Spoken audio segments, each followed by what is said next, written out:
pastikan setiap nasi yang korang masak, letak minyak zaitun. Sebab minyak zaitun ni akan jaga jantung korang. Korang yang ambil V, korang akan ada masalah jantung. Kenapa saya cakap korang akan ada masalah jantung? Sebab mereka bagi tahu, ni diorang tahu, ni kesihatan. Orang-orang kesihatan bagi tahu, tahun 2027 akan ramainya rakyat Malaysia kena serangan jantung. Macam mana mereka boleh tahu? Macam mana mereka boleh tahu? Sebab mereka tahu ramai rakyat Malaysia ambil V. Dan mereka tahu ramai rakyat Malaysia tak jaga kesihatan. Dan dia tahu ramai rakyat Malaysia tak makan makanan sunnah. Sebab sekarang ni kebanyakan manusia bergantung dengan produk mereka. Vitamin A mereka, vitamin E mereka, vitamin C lah, acid folic lah, apa macam-macam lagi. Kita hari ni sebagai orang Islam, Allah dah bagi tahu, Allah bagi keberkatan dalam madu.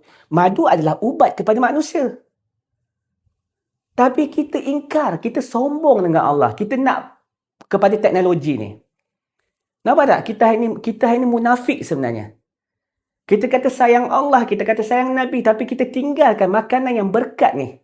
Allah dah bagi tahu madu ni ubat kepada manusia. Allah bagi tahu makan minyak zaitun. Sebab apa? Ada rahmat Allah.